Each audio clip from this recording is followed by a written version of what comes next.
am Stacy. I am one of your hosts. Barb is your other host. You are in conference room 1, so you're in the right place. This is block 2. It's scheduled to go from now all the way till 11:50, and we do ask that you stay for both presentations for the entire block. It's possible that we might exit for lunch a little bit early. We're going to have plenty of time for Q&A questions. What else? Oh, we do ask that as a courtesy that you keep yourself muted for the entirety of the presentation.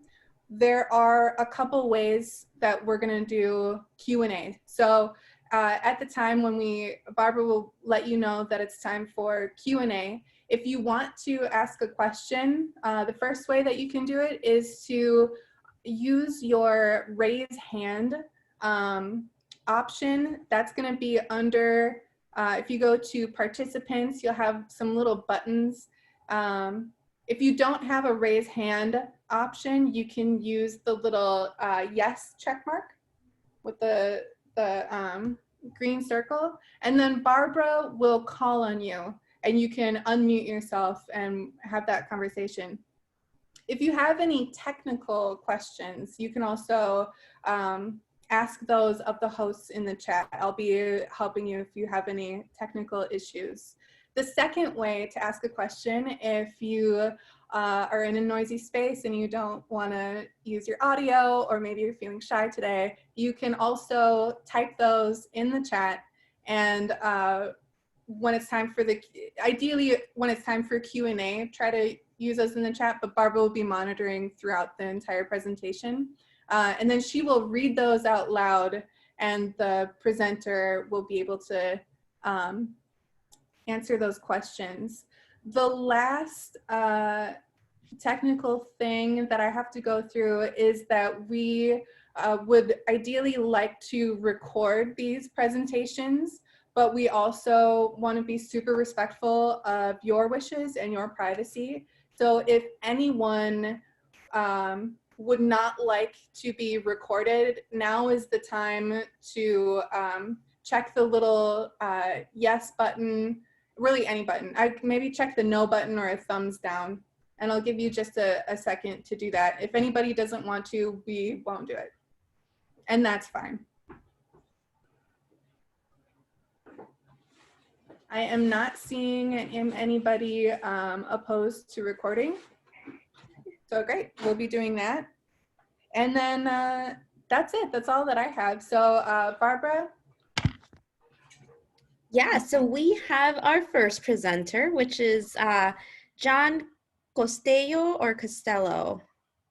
Costello. Yeah. There we go, okay.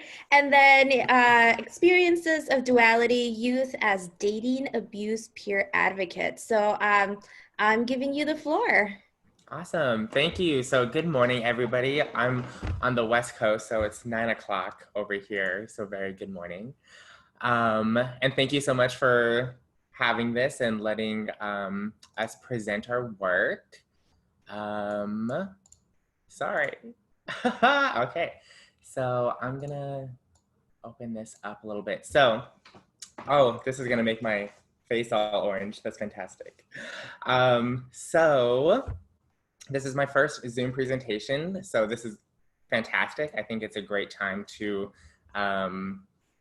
a great way to share information. So my presentation is Experiences of Duality, Youth as Dating Abuse Peer Advocates. My name is John Costello, and I'm actually from Arizona State University. So just a little bit of background about the study. The information really comes as preliminary results from my dissertation data. I'm currently analyzing my data. My dissertation is structured as a 3-article dissertation. So this is for my first article, which is actually informed by my own experiences as an advocate. I was an advocate in Southern California before my graduate education and did peer education, prevention education. I also worked in the domestic violence shelter for about a year. So that's kind of where I generated a lot of information about advocacy work and what advocacy is.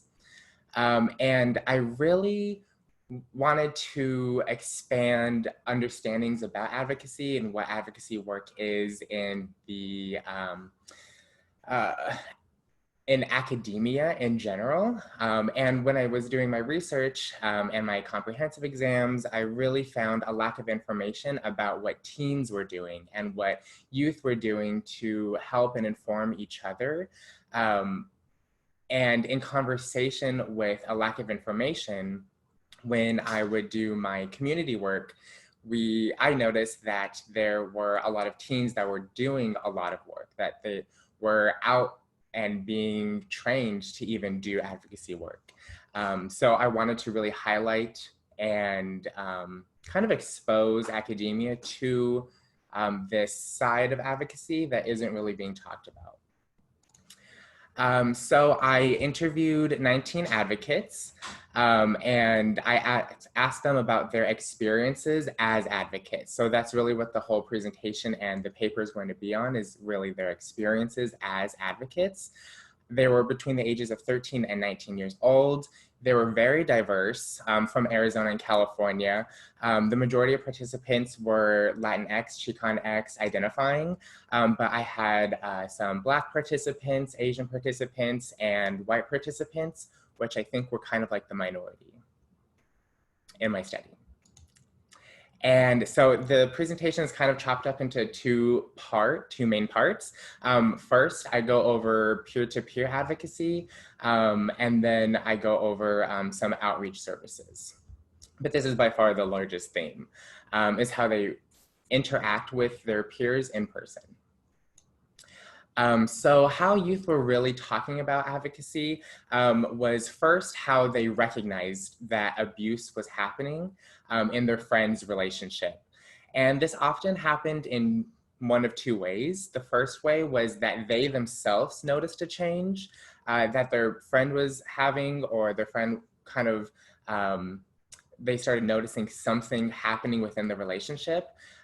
Or they had either a friend or someone that they didn't know come up to them and start disclosing the abuse that was happening and wanting to get their help. So I do have, they're informed by quotes. So kind of this idea of noticing change. Participant 1 says, if you know someone for a while and you're close with them, you can start to notice changes in their behavior. She became more reserved, and I did start to notice some bruising on her, even though it was usually covered.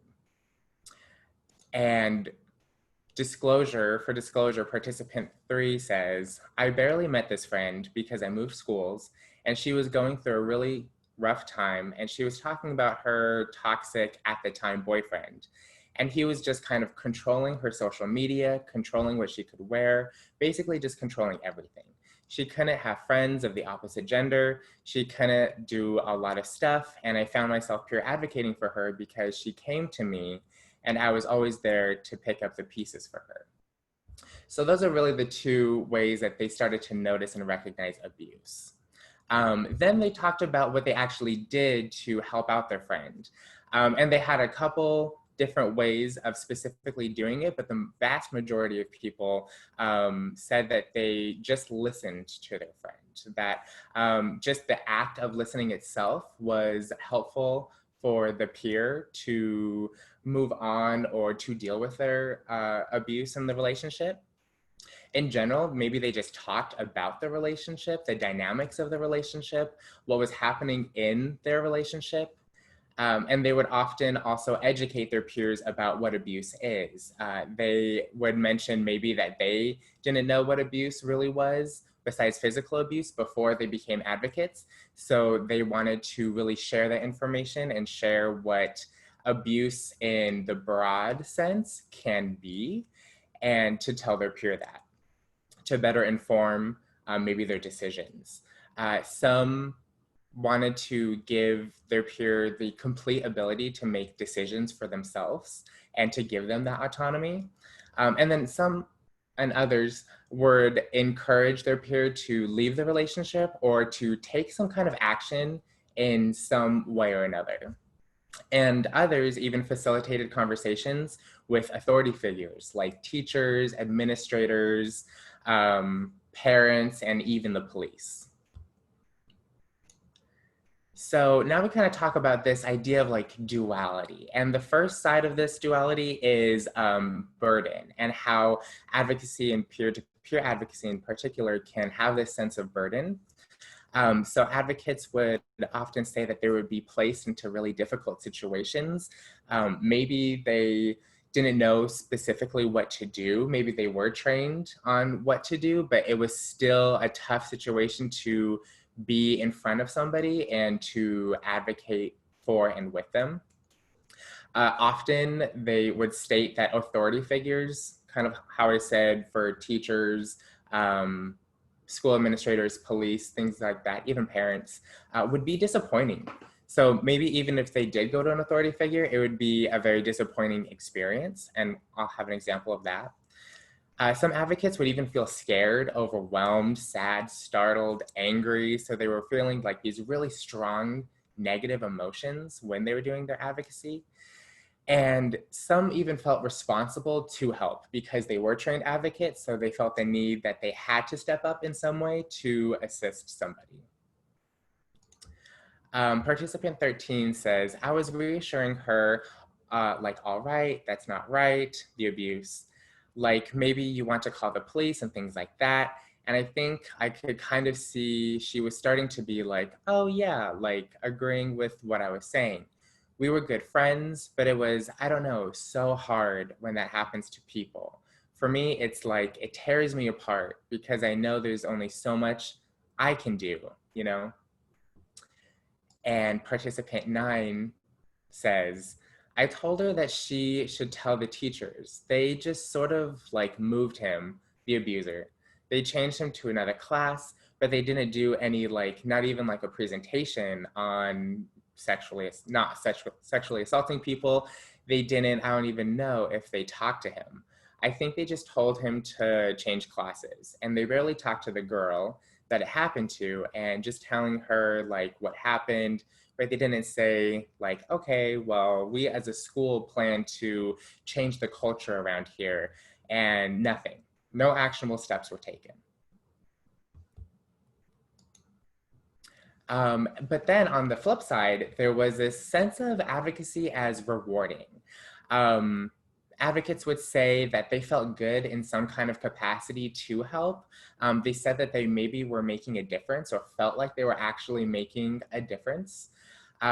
They would often state that there was some kind of beneficial outcome from doing that advocacy. Either the participant did something, maybe they left the relationship, maybe they felt safer, or even just the fact of, again, listening and helping out a person. Maybe they stayed in that relationship, but they did something, right? And even others said that they learned from doing the advocacy. So some examples of that. Participant 2 says, it was scary a little bit because it's just like, I know that I have the tools to help her, so I want to make sure I use them properly. But it was also good to know that I did have the tools to be able to help her, and that was nice. Just being equipped with that information and that experience. And participant 4 says, it was good to know that helping him make better decisions, it benefits him, but it also benefits us knowing that, okay, they're gonna cut it off, end the relationship. It's better for him because, you know, she was talking really bad about him, so I think that's not healthy. And if they probably went to the same car, then probably things would have escalated, who knows? And participant 3 says, oh, so sorry, I accidentally clicked a little bit too fast. Okay, we were here. Oh my goodness. So sorry about the technical difficulties. Okay, thank you for bearing with me. So participant 3 says, well, it was kind of tough because, you can try to help someone as much as you want, but if they wouldn't want the help, like, it's difficult. And then in the beginning, she wasn't really listening, but it wasn't my job to convince her 1,000%. It was just my job to kind of open her eyes, and she can do what she wants with that information. So it was kind of difficult watching my friend go through it, me picking up the pieces and stuff. But I knew it was something I had to do. And I knew it was something that was going to be worth it at the end. And now we kind of go into outreach advocacy. And outreach advocacy was really identified as people giving presentations, people tabling, things like that. So there was this general theme of spreading knowledge to others. And they did this by educating peers, by using technology to facilitate their advocacy. And again, presentations at their schools, clubs, community events, even their state legislatures, they're giving presentations. Participant 1 says, I think sometimes it's helpful sometimes, especially like social media, that's a way to communicate, spread ideas, share ideas that I believe in, so to help educate others. Participant 5 says, I think I'm an activist because I don't care about having the hard conversation. I know the conversation is going to be hard, but it's more important to have it than just continue to hide under it. And participant 7 says, and our whole administration team, our principal, our co-principals, administration, they were about us. They were really caring of Helping Hands, their organization. We presented at a town meeting. It was like a district meeting or something. And we had people, not just from our administration that were already on our team, people from the district, from higher up. And now they paid attention to us and they helped us out. So they were doing a lot of outreach services and things like that.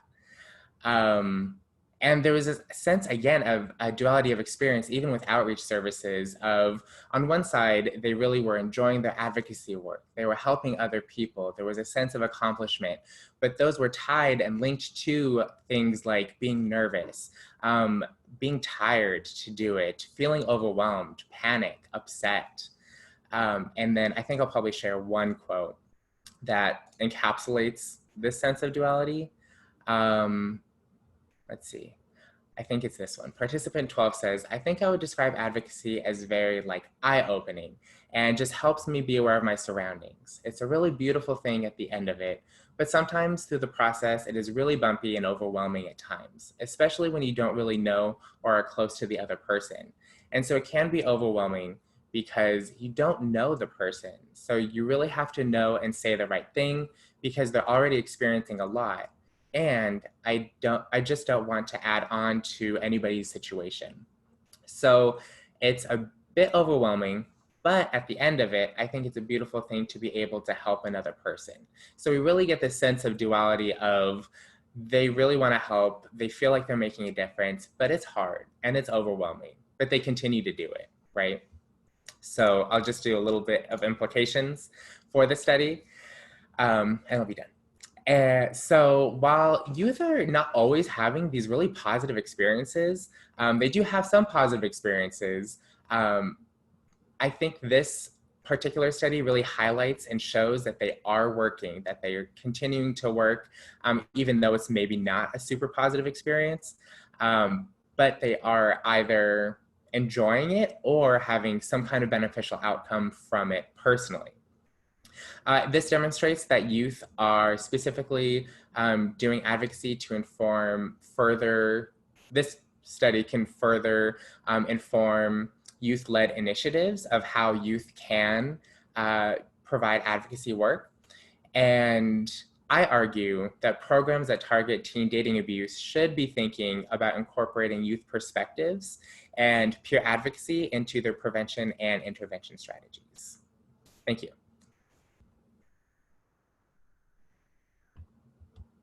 Awesome. Thank you so much for your presentation. I think we are going to open it up for questions. Feel free to unmute yourself. Otherwise, you can just toss them in the chat and I can ask for you.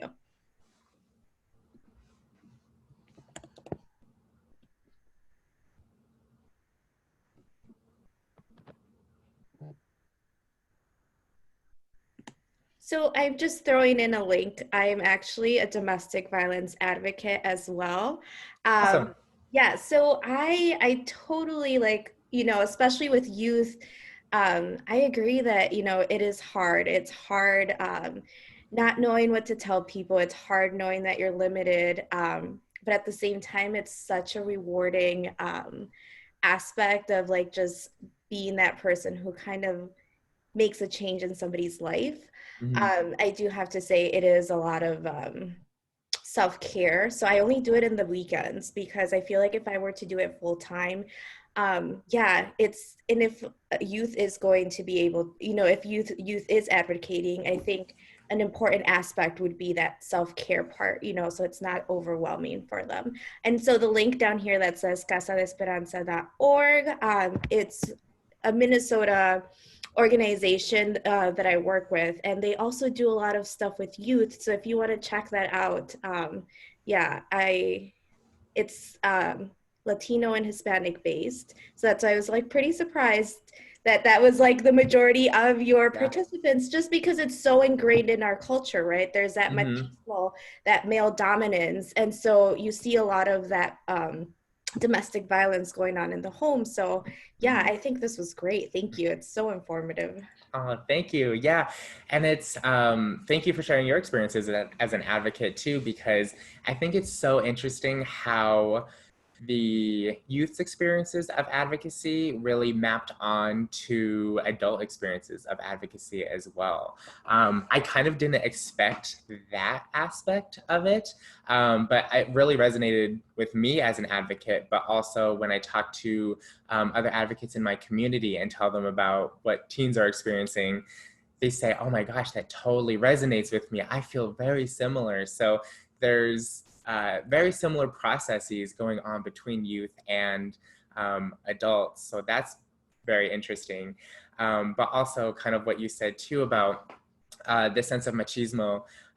When I would talk to the participants, I think it's going to be kind of a different study that I'm going to look into, but the Latinx participants did mention a lot of machismo and what it is like to maybe not talk about violence that does happen in the home, and how that conflicts with their culture of, we don't really talk about it, but I'm an advocate and I'm going to talk about it. And that kind of creates this sense of tension even within the household, by even just elaborating on what abuse even is.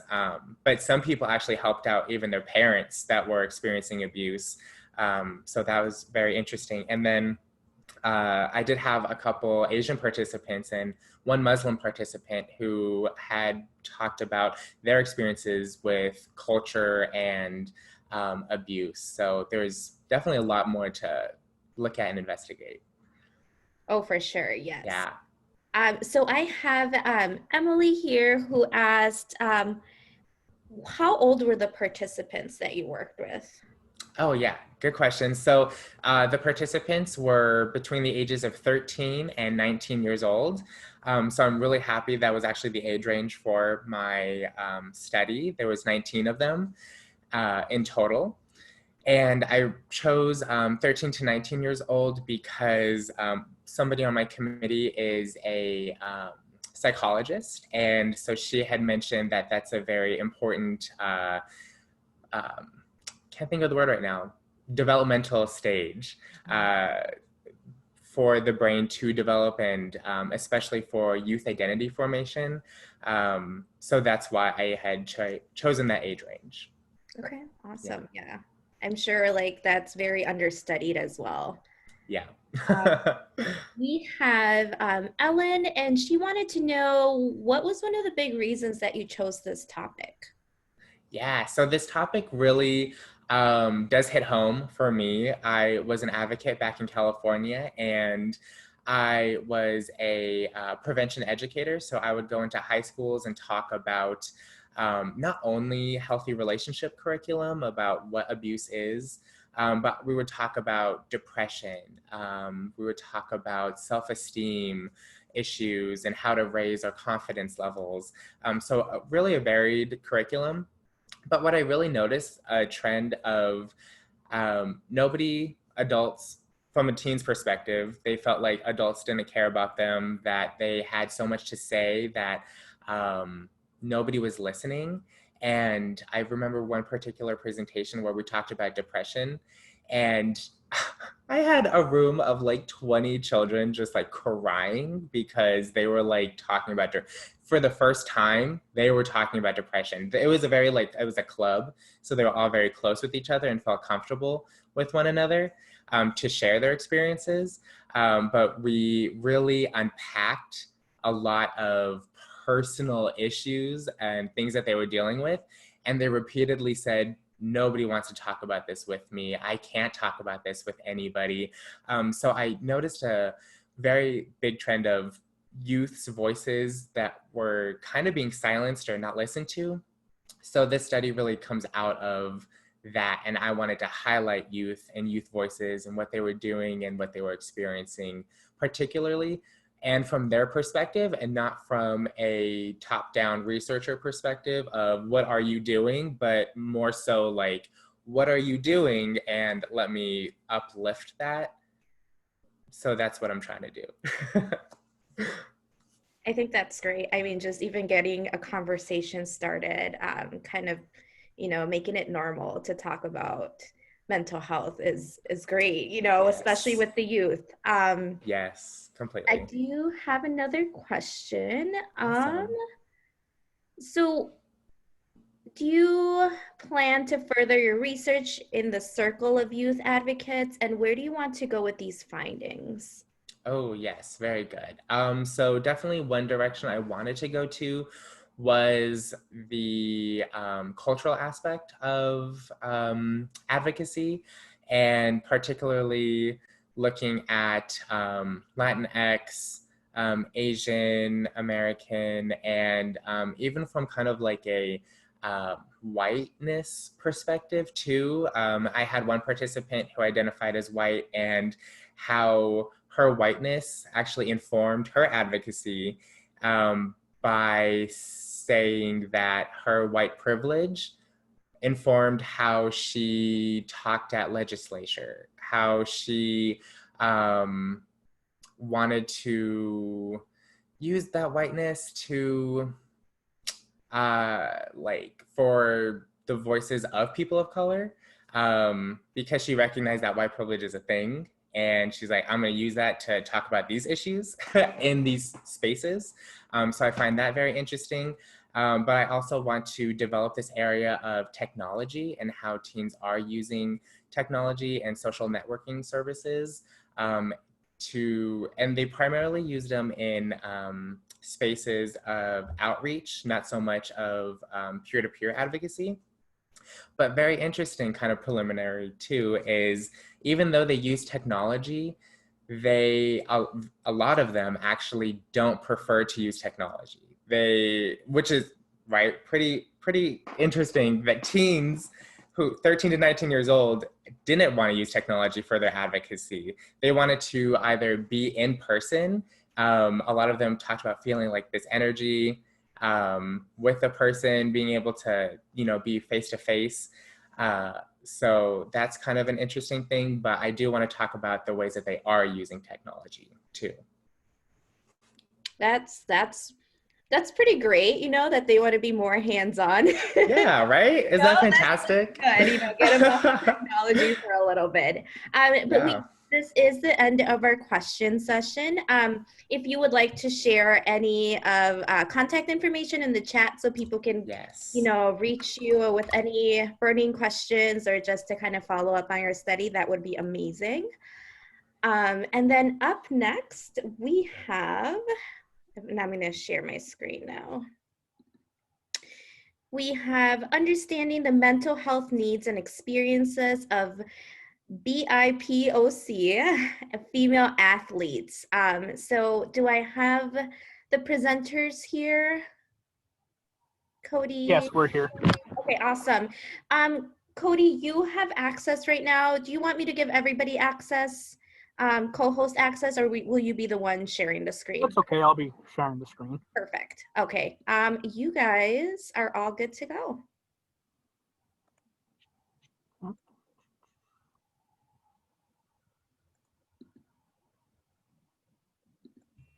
Oh, I was unmuted. Okay.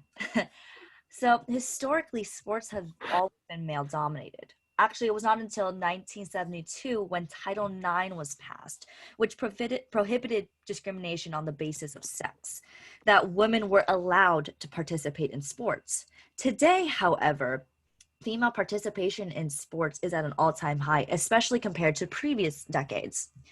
In BIPOC, which is Black, Indigenous, people of color, and that's what we'll be using to indicate communities, BIPOC communities, sports is an outlet to increasing social mobility, especially because BIPOC communities are disproportionately given less socioeconomic opportunities and resources to improve their social status.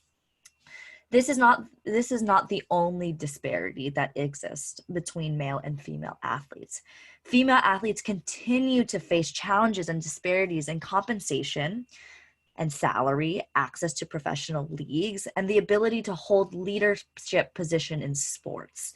They also receive far less counseling services, paid time off events like maternity leave, and are largely ignored by sports media. In fact, they only represent about 10% of the sports media population, whereas male dominates at 90%. These disparities continue to negatively affect the mental health of female athletes as they struggle with higher rates of anxiety, depression, eating disorders, and especially body images, as many women face, than their male counterparts. So we were interested and two primary areas of inquiry. The first was to investigate the perceived consequences of the disparity between male and female athletes. And the second was to introduce how the experience of BIPOC female athletes have shaped the perceived mental health needs for women in sports. So our sole participant is a Black female basketball player at a Division I public university in Irvine, California. The study was qualitative in nature, and we conducted an open-ended, semi-structured interview to discuss and better understand her experiences, given her social background and participation in sports. So one of the themes we wanted to highlight was the threats to her well-being. For example, one of her biggest sources of anxiety that came up was the constant scrutiny she felt to perform well. And she talked about how only 1% of NCAA players, which is the college basketball league, who make it into the women's NBA, which is a great deal of pressure. Second theme was about gender inequities and misogyny that exist in sports. She mentioned that women are often criticized about their bodies. She felt that spectators are quicker to talk about women's bodies before their abilities and talents. The third theme was accessibility to resources, specifically mental health services. She explained how busy an athlete's schedule usually is. She acknowledged that while mental health is discussed everywhere, they don't always have time to use the counseling resources. She mentioned that if coaches and parents were more involved in implementing support structures or adding time for counseling during practices and team meetings, it would be beneficial to a lot of athletes. For the current study, one of the strengths is that our participant belongs to identities that have been historically underrepresented in psychology and research. Learning about her social context provided nuanced information that expanded upon the disparities that we know exist. However, in terms of limitations, we want to note that this was a case study design because we were interested in preliminary understanding of these experiences. Our participants' experiences only provided one viewpoint about the experiences of BIPOC female athletes, which we know are not a monolith by any means. The study also looked at the experiences of athletes in collegiate sport contexts. We can anticipate that experiences and perspectives are different at varying levels of sports, whether that's youth and interscholastic sports or professional. As research moves forward, on this topic, we hope to see a larger sample of multicultural athletes in order to better highlight the experiences of Black, Indigenous, and other people of color in sports. We would encourage more research looking at female athletes in the various levels of sports. Researchers interested in interventions to reduce disparities or improve overall health outcomes and BIPOC female athletes could also partner with organizations such as RISE, which is a group that uses sports to help address issues of racism and to promote social justice and unity, in order to provide more education and awareness for resources that are available to athletes from marginalized communities. The research discussed here today, along with similar work on this topic, is particularly significant to community psychologists. With such a large population being consistently underrepresented in an area of society as prevalent and important as sports, it is a disservice to the members of these communities to not investigate issues that impact them and their role in society. Their perspectives and experiences offer us a unique and much needed lens through which we can view the intersectionality of sports, race, and gender in a more critical way. Research like ours works towards decolonizing sports and providing a more accessible and positive environment for athletes who are members of marginalized communities. And that concludes our presentation for today. We'd like to thank you all for coming. At this time, we are particularly interested in receiving feedback for how to best recruit future participants in our research during COVID-19 and hearing suggestions on how to frame our work with social justice research that is currently available. I'd like to also acknowledge Dr. Daniel Kofelt for her mentorship. And if you have further questions after the presentation ends, you can contact Sukhman Rekhi at her email here. Thank you very much. Awesome, thank you. So once again, feel free to unmute yourself, or you can throw in questions in the chat. We do have a sufficient amount of time to go through a couple questions, so go ahead and throw them in.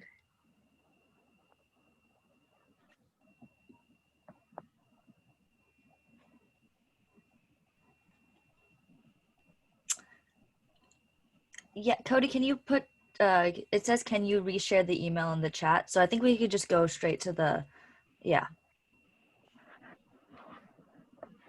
Perfect. So you guys said you were trying to figure out how to continue this research during these COVID times. Mm. Yes? Yeah. Oh, sorry. There's like a lot going on. Yeah, I was going to ask, like, you know, what does that look like going forward? Let's say COVID wasn't around.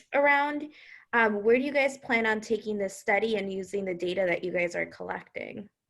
I think we were planning to take this study. I think what we would love to have is in-person interviews. I think you can get a lot more knowledge and a lot more understanding of what that person is saying. And I think people feel a lot more comfortable if it's a little in-person. I think it could be a little bit informal over Zoom. And so we would love to take that. I think we would love to focus on the basketball side of sports, although even other sports, like especially soccer, is underrepresented. So I think we would love to take it at the collegiate level, because I think there's a lot of issues retaining to the NCAA. So I think we'd love to take that even further.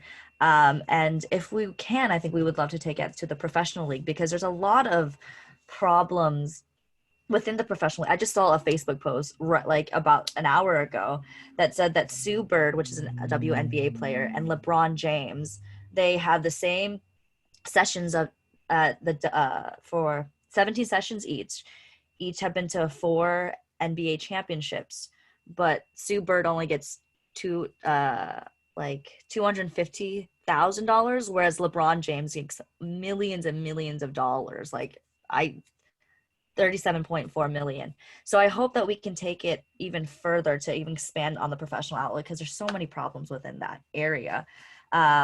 But also understanding that the financial component also affects the mental health, obviously, right? The financial component is one section of it, but the mental health of the players is kind of the unseen consequences of that as well.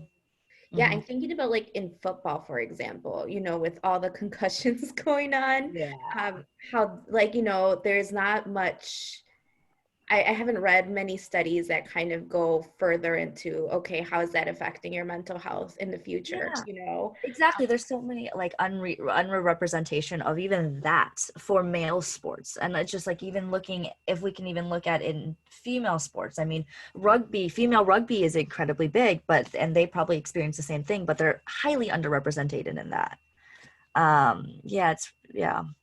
Right. Oh, that's interesting. Corey, I'm going to add to this real quickly. Hi, this is Sukhman. And so one of the things that we wanted to do is looking at this through a more critical lens.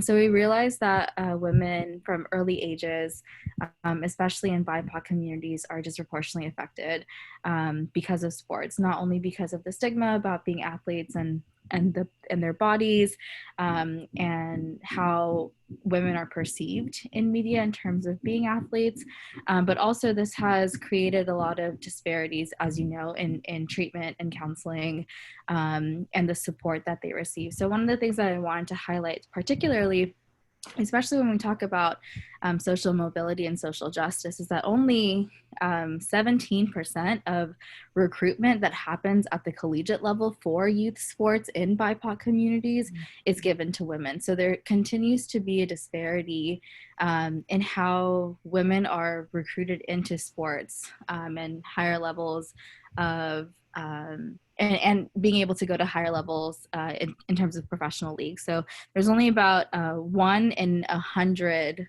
NCAA women who make it to the professional leagues for their sports, which is similar to men. However, men are given a lot more access to resources, and they're now being compensated for some things as well due to a new NCAA policy that came out earlier this year. But I think it's really important to recognize that for a lot of women, there's no resources for them to be able to get to these professional leagues from the very beginning. And they also don't hold leadership positions. They don't have female coaches. They don't have female counselors.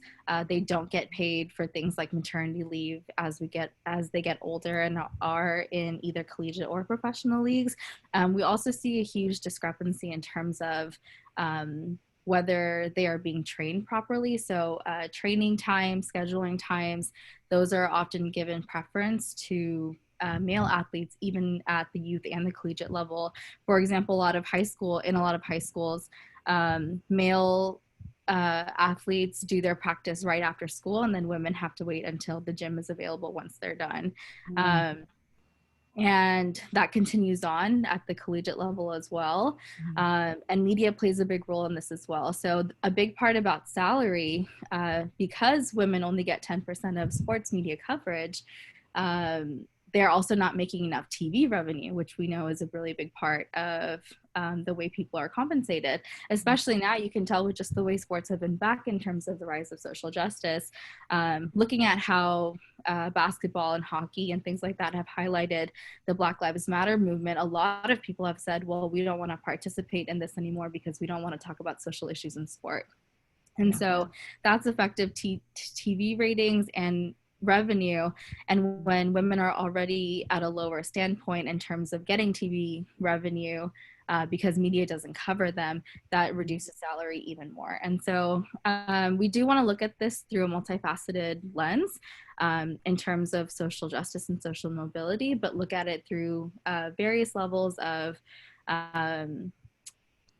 athletic sports. So whether that starts off young, between the 5 to 18 age, and then the collegiate level and the professional levels as women get older. And so there's a program called RISE, the Ross Initiative of Sports Education, I believe, or that's what it stands for. But essentially, it's a social justice based program for sports specifically. And so there's leadership training, cultural awareness training, where they talk about social issues, access to resources and mental health that a lot of collegiate sports have partnered with and are now partnering with high schools as well. But now it's actually the first league to partner with them was the NFL earlier this year. And so the increase in interdisciplinary research is also becoming increasingly important. To work with interventionist groups particularly, to kind of provide these resources that we don't have. So it's great to recognize that these resources don't exist, right, for a lot of BIPOC populations, but ultimately we need to find a fix, some way to ameliorate that situation so that these disparities are reduced and there is a little bit more respect for female athletes, and in general, a more acceptance of athletes in the BIPOC world. Absolutely. And I think even what you point out, they're at a lot of Black female athletes, especially in the WNBA, are at the forefront of a lot of social justice issues. And so it's important to have their representation in general for mental health needs, especially if it wasn't there. If you agree. Yeah. Yeah, I think that's super relevant to what's going on today. With I think it was like Serena Williams and a couple other tennis players. I know some of them were youth who, were standing up for the Black Lives Matter. Yeah. And they did get a lot of negative feedback, Yeah. for that. And there's a lot of factors that do come into play now that you kind of elaborated a little bit more on the discrimination is embedded within the system, from what it sounds like. Yeah. And that will take, a lot of work and research, but I'm really happy that you guys are, focusing in on this, because that's something that a lot of people don't really take into consideration when watching sports or when, supporting certain leagues. So yeah, thank you for your presentation. Does anybody else have any questions before we stop? We still have a couple more minutes.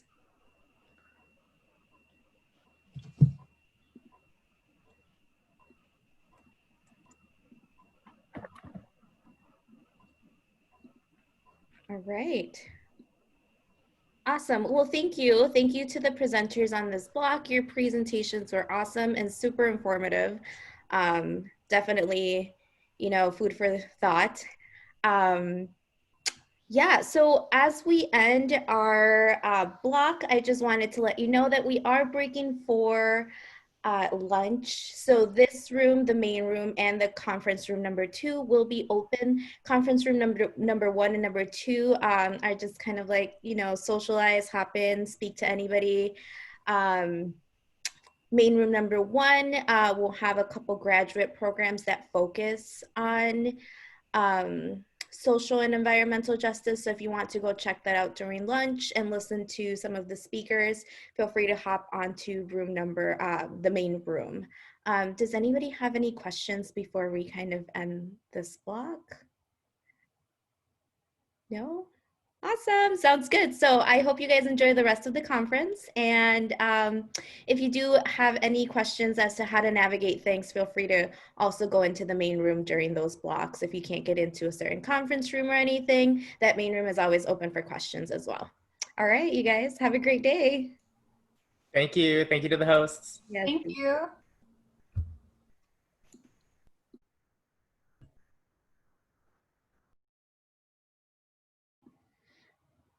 All right, Stacy. Thank you so much for your help. That was amazing. I love it. I wish that I could have been there for the first couple. Yeah, no, that's okay. I mean, I was just going crazy because I'm like, I can't get a hold of Stacy because I have the wrong number apparently. We're having nobody can get in. But yeah, I'm glad this one went a little bit smoother. So yeah, thank you. If you want to go to any other of the conference rooms throughout the day, feel free to pop in and stuff. Have you down for closed captioning. So oops, I'm